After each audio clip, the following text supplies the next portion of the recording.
Mari masuk. Halo kak. Oh, Sebelumnya kakak udah ada janji sama saya. iya sebelumnya yang dari WA kemarin. Oh, yang kemarin kakak minta ketemu sama saya di WA yang Iya. buat janji itu ya. Iya. Nah iya. Kakak tahu tempat ini dari mana nih kak? Sebelumnya cari dari teman, lihat-lihat dari teman gitu. Oh, jadi dikasih tahu sama temen gitu Iya. ya. Terus kesininya bareng teman juga. Enggak sendiri kesini ya. Oh, jadi gitu. Aku boleh tahu nama kakak dulu gak? Oh iya boleh. Sebelumnya izin memperkenalkan diri dulu ya. Nama saya Siti Muhi. Oh, kamu ya. nih. Kamu nih kegiatan sehari-harinya apa nih? Biasanya kuliah, Oh, latihan, kuliah. ya. Kuliah di mana? Di UPI kak. Oh, UPI. Iya. Oh, jurusan apa? Jurusan apa? Jurusan IKOR, ilmu olahragaan. Ya. Ikor. Berarti sekarang tuh baru sekitar semester 2-3 gitu ya? Iya, semester 2. Oh, baru semester 2.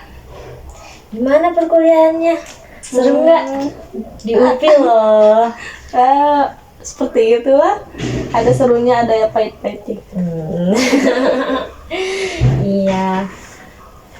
Kesini kakak naik motor? Iya, naik motor. Motor. Ya. Gimana capek ya di jalan macet tuh ya dari UPI? Iya. Apalagi di Gelong itu banyak jajan. Iya pasti ya. Sebelumnya saya ucapkan terima kasih banyak gitu ke kakak. Karena kakak telah berkenan datang gitu kepada saya, telah berkenan mendatangi saya gitu. Mohon izin gitu untuk memperkenalkan diri. Nama saya Nisrin Anbar, selaku konselor yang insya Allah bakal membantu kakak di sini. Aku mau tanya nih, sebelumnya kakak pernah melakukan konseling atau tidak? Sebelumnya belum pernah. Baru pertama ini. Oh, baru pertama Ya. kali. Kalau misalkan konselingnya sendiri, kakak tahu gak konseling itu apa sih? Kalau itu sedikit gitu tahunya kayak yang konsultasi gitu, bukan sih? Iya sih, emang orang-orang tuh taunya tuh konseling tuh konsultasi kayak gitu. Iya. Iya, gak salah sih kakak, emang bener gitu. Tapi di sini saya izinkan saya gitu untuk memperjelas kembali untuk menjelaskan sedikit gitu mengenai konseling. Nah, konseling ini merupakan suatu pemberian bantuan yang dilakukan oleh seorang ahli ataupun konselor. Dalam hal ini konselornya adalah saya, kepada konseli, dalam hal ini konselinya itu adalah kakak, ataupun kepada orang-orang yang sedang mengalami suatu masalah hingga tercapainya ataupun terselesaikannya masalah yang dihadapi oleh konseli. Seperti itu kak. Nah, dan di dalam konseling ini juga ada beberapa asas gitu yang perlu kita patuhi. Yang pertama itu ada asas kerahasiaan. Maksudnya gimana gitu? Jadi apapun yang kakak ceritakan, apapun yang kakak katakan kepada saya, itu sifatnya rahasia gitu, nggak akan terbongkar. Jadi ucapan kakak hari ini kepada saya akan cukup selesai di hari ini. Enggak sih, bukan di hari ini, di tempat ini gitu, jadi gak akan kebawa keluar. Jadi kakak bisa percaya sepenuhnya ke saya gitu kak. Lalu yang kedua ada asas kesukarelaan. Nah, kakak datang ke sini atas keterpaksaan kah atau kemauan sendiri? Kemauan sendiri, Wak. Nah, berarti kakak udah memenuhi asas yang kedua nih, sukarela gitu, gak ada paksaan. Karena kan kakak tahu juga, kakak juga tahu lah gitu, apapun yang dipaksakan itu tidak baik gitu ya kan. Nah iya gitu kak. Lalu yang ketiga ada asas keterbukaan.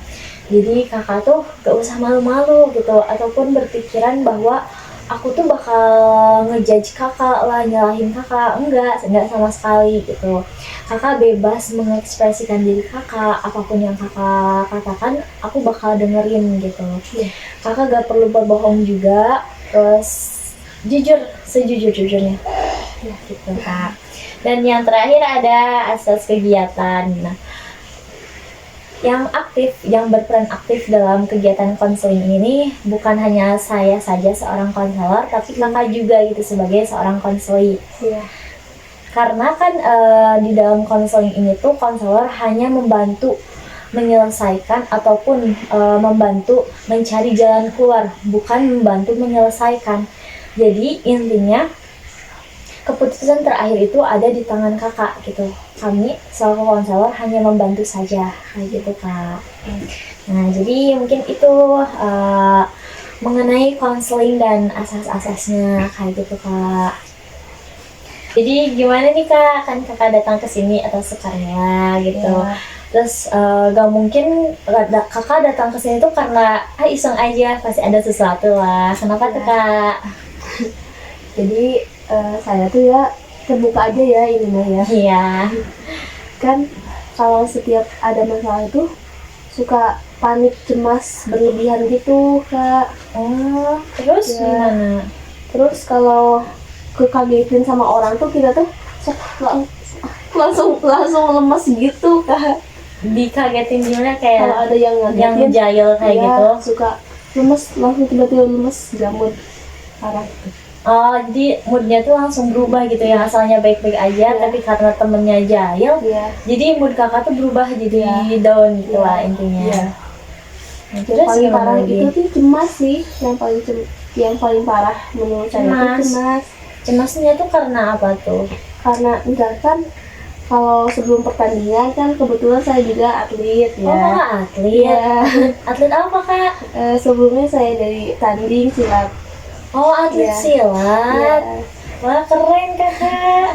Iya, sebelumnya kalau mau pra pertandingan tuh cemasnya tuh udah ini gitu. Gimana ya? Udah normal gitu. Pas cemasnya tuh. Jadi kakak selalu mengalami rasa cemas Iya. ketika akan melakukan pertandingan. Dan itu tuh setiap pertandingan atau cuman misal pada saat pertandingan besar aja? Setiap pertandingan. Setiap pertandingan. Terus kalau misalkan cemas kayak gitu, kakak suka ngelakuin apa? Suka ke WC terus kak. Terus suka ke kamar mandi? Iya. Oh, terus udah gitu? Apa ya? Paling makan makanan yang disukai gitu. Sebelum pertandingan itu? Iya. Menurut kakak, hal itu tuh ngeganggu banget gak sih ke kakak pas mau tanding? Mengganggu. Bukan apa ya? Bukan hanya pas pertandingan juga, pas pembelajaran kuliah juga gitu. Jadi gimana? Jadi gimana ya, kalau ada apa sesuatu yang nggak paham di pikiran gitu, suka panik gitu. Oh, jadi Jadi iya, ya cemasnya berlebihan.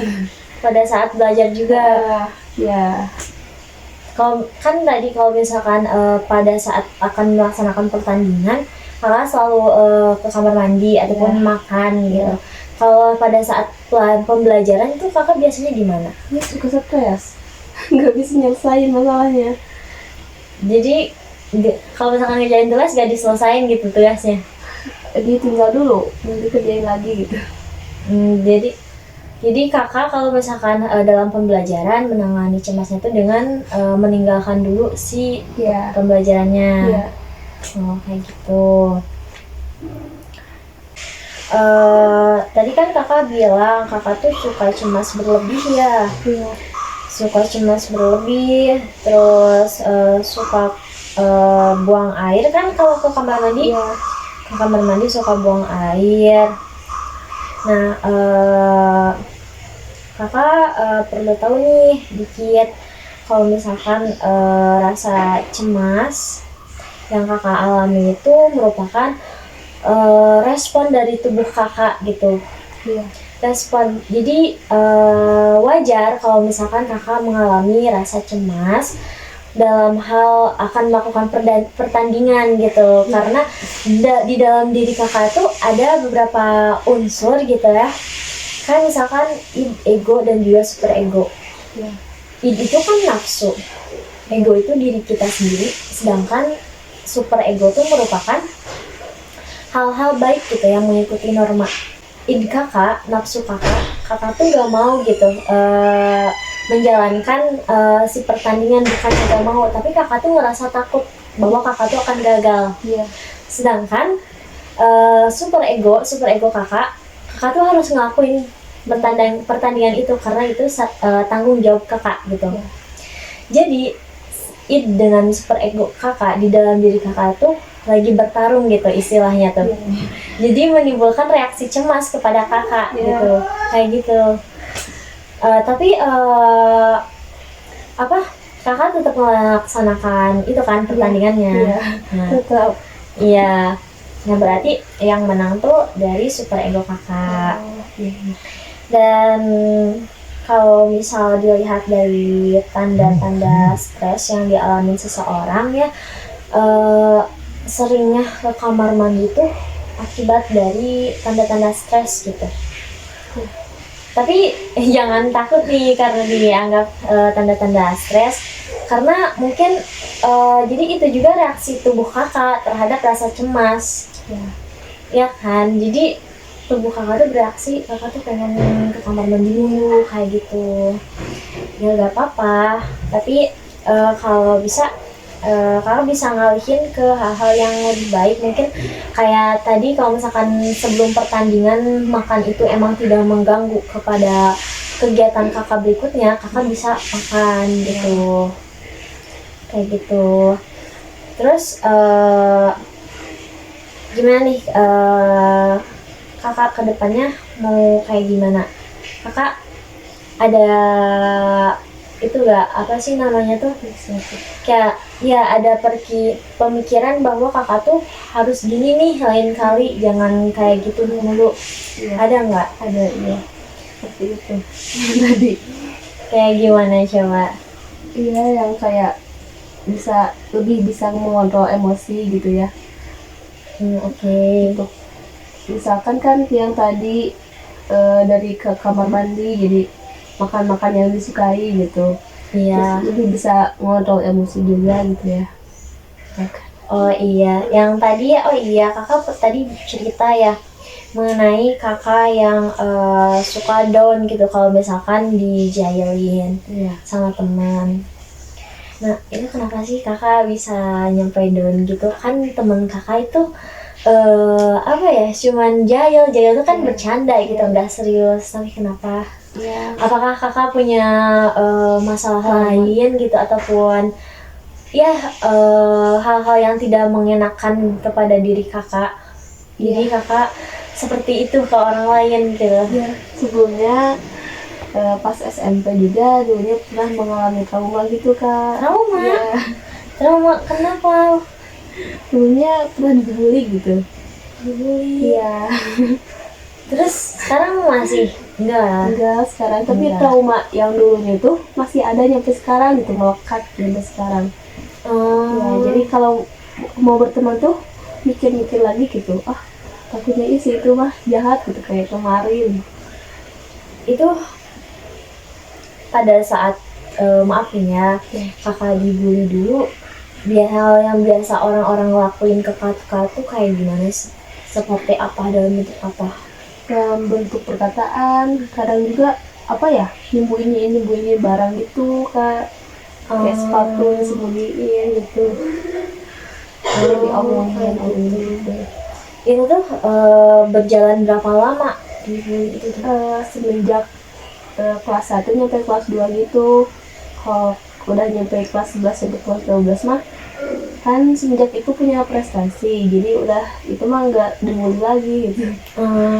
Gitu. Orang tua tahu kakak suka gitu sama temen kakak? Enggak. Orang tua pernah nanya? Enggak Apa-apa. Oke. Mungkin ya rasa cemas yang kakak alami itu tuh bisa jadi emang karena trauma yang kakak alami gitu. Kakak tuh masih belum bisa percaya kepada teman kakak, dan mungkin pada saat kakak akan melaksanakan pertandingan itu kakak juga takut nanti tuh hasil yang kakak dapet tuh bakal diterima atau enggak sama teman kakak. Ya gitu.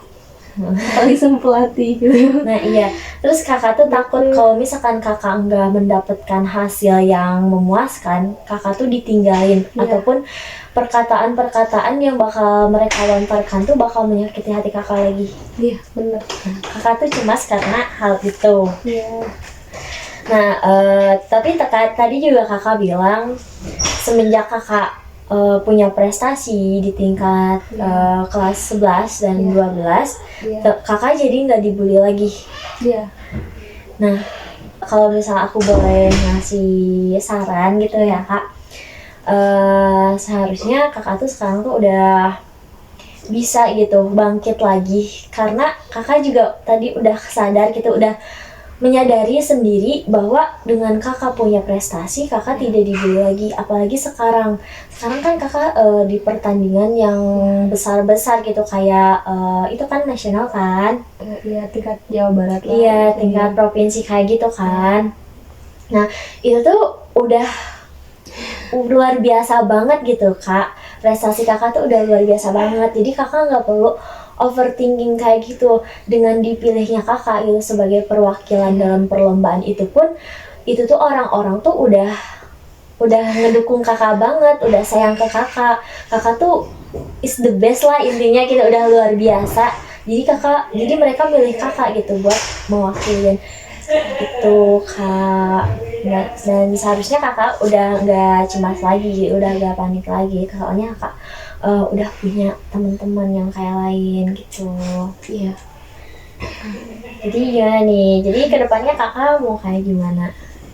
Ya lebih percaya diri lagi, lebih meningkatkan motivasi buat kerjanya. Iya. Supaya nggak cemas lagi. Jadi lebih plong sekarang udah cerita. Jadi sekarang harus semangat ya, maksudnya kalau misalkan ada pertandingan lagi, kakak gak boleh cemas lagi. Kakak harus mikirin hal-hal positif, mikirin bahwa yang lain tuh nggak akan ngejudge kakak gitu, yang lain tuh mendukung kakak, hadirnya mereka, nontonnya mereka pertandingan kakak, mereka tuh ngedukung kakak gitu. Seperti itu kak. Ya, makasih banyak ya kak, udah bisa berbagi cerita sama kakak, udah mau ngedengerin cerita yang sebelumnya ya bisa dibilang membosankan kali ya. Enggak, malahan aku yang berterima kasih gitu kepada kakak, karena dengan datangnya kakak tuh udah hebat loh. Dengan datangnya kakak ke sini tuh aku makasih banget kakak udah mau datang ke sini, udah mau cerita ke sini gitu. Tetap semangat ya pokoknya, jangan nyampe down lagi gitu ya. Sebarin hal-hal energi positif ke orang lain, maka orang lain pun bakal memberikan energi positif ke kita kayak gitu. Terus kalau misalkan nanti nih ya kamu ada sesuatu yang mengganjal ataupun apapun, kakakmu bisa datang lagi ke saya gitu. Tapi semoga kamu tidak ada hal-hal yang bikin kamu nggak enak lah. Semoga kamu tuh dalam keadaan bahagia terus lah. Amin. Makasih banyak kak. 다음에 또 만나요 우리 모두 슬퍼 말아요 다음이 더 기대되는 Going 17